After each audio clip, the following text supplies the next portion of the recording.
Assalamualaikum warahmatullahi wabarakatuh. Hai semuanya, perkenalkan nama saya Neiza Azura Putri dari kelas 11 IPA 4. Kali ini Neiza akan menjelaskan tentang politik ekonomi liberal dan politik etis.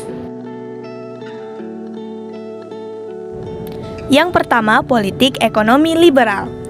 Definisi dari ekonomi liberal adalah sebuah ideologi ekonomi yang menerapkan kebebasan kepada setiap individu dalam mengelola usaha pribadi demi meraih keuntungan sebesar-besarnya, sekaligus mendorong kemajuan perekonomian.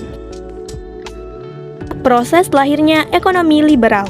Sejarah ekonomi liberal di Indonesia dimulai pada era 1870 sampai dengan 1900, saat masih dalam jajahan Belanda.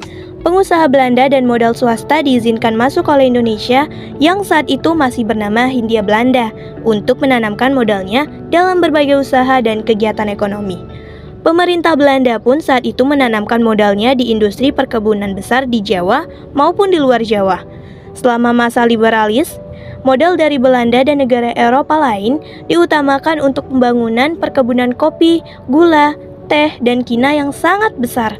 Pada saat itu, ekonomi Indonesia terbilang lebih maju, terutama di Tanah Jawa. Pihak pribumi menyewakan lahannya kepada Belanda untuk dijadikan perkebunan besar.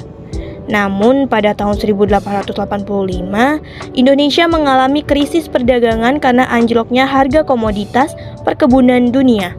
Masyarakat ekonomi mulai mengembangkan perkebunan mereka sendiri, sehingga permintaan ekspor pun berkurang drastis. Selanjutnya, tokoh-tokoh ekonomi liberal. Yang pertama ada John Locke, seorang filsuf dari Inggris yang menjadi salah satu tokoh utama dari pendekatan empirisme. Selain itu, di dalam bidang filsafat politik, Locke juga dikenal sebagai filsuf negara liberal. Yang kedua, Jean Jacques, seorang penulis dari filsuf asal Swiss. Yang ketiga, Voltaire, seorang penulis dari filsuf asal Prancis. Selanjutnya, John Adam Smith, merupakan tokoh ekonomi liberal yang menjadi dasar munculnya sistem ekonomi pasar bebas atau kapitalis. Lalu David Ricardo, seorang pakar ekonomi politik Inggris. Selanjutnya Montesquieu, seorang pemikir politik asal Prancis. Selanjutnya Jeremy Bentham, seorang filsuf asal Inggris. Kemudian Immanuel Kant, seorang filsuf asal Jerman.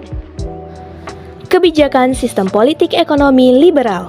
Pada tahun 1870 merupakan periode pertama kalinya modal swasta diberikan peluang sepenuhnya untuk mengusahakan kegiatan di Indonesia, khususnya perkebunan-perkebunan besar di Jawa maupun luar Jawa.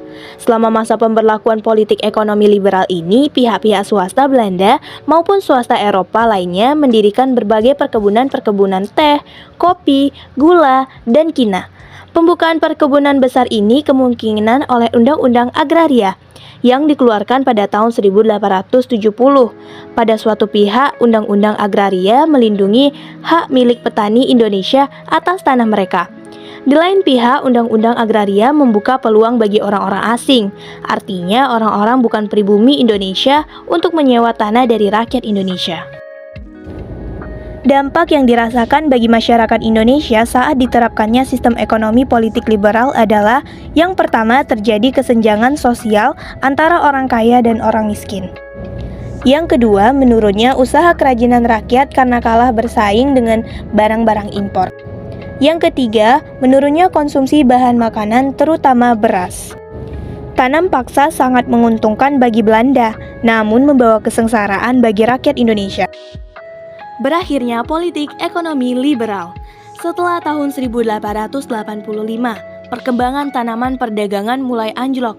Krisis perdagangan ini mengakibatkan terjadinya reorganisasi dalam kehidupan ekonomi Hindia Belanda. Perkebunan besar bukan lagi milik perseorang, tapi diorganisasi sebagai perseraan terbatas. Pada akhir abad ke-19, terjadi perkembangan dalam ekonomi Hindia Belanda.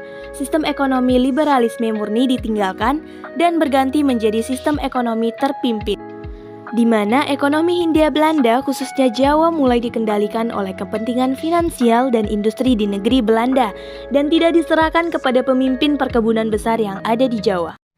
Selanjutnya, politik etis. Proses lahirnya politik etis.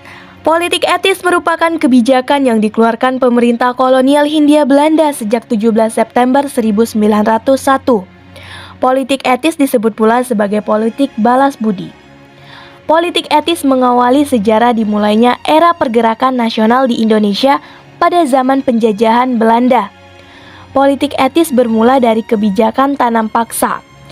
Tahun 1830, Johannes van den Bosch yang merupakan Gubernur Jenderal Hindia Belanda kala itu menetapkan kebijakan tanam paksa atau kultur stelsel.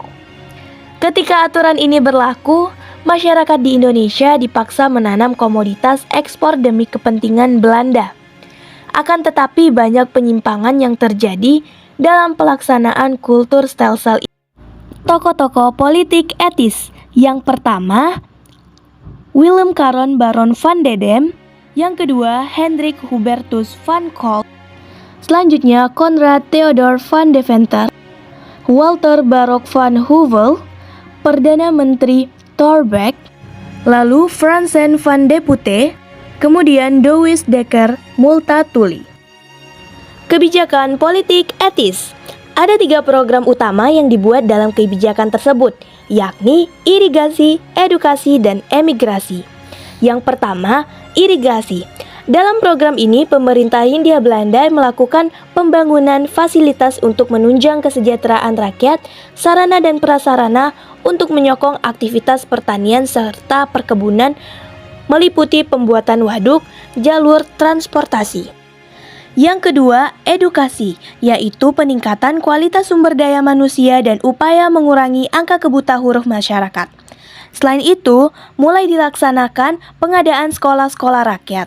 Akan tetapi hanya laki-laki saja yang boleh mengenyam pendidikan kolonial kala itu, sedangkan perempuan belajar di rumah.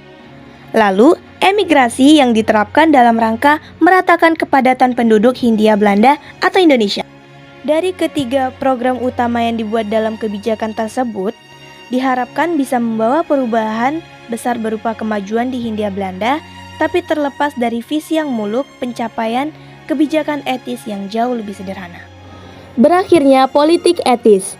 Ketentuan dalam kultur stelsel tidak dijalankan dengan semestinya. Hal tersebut menyebabkan rakyat mengalami kesulitan dalam memenuhi kebutuhan ekonominya, sehingga menyebabkan penderitaan yang lebih berat bagi rakyat.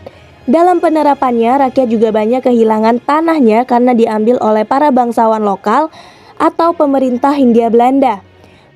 Melatar belakangi terjadinya politik etis ialah diterapkannya sistem ekonomi liberal pasca pelaksanaan kultur stelsel dihapuskan pada 1863. Penerapan sistem ini membuat modal-modal swasta masuk ke Nusantara.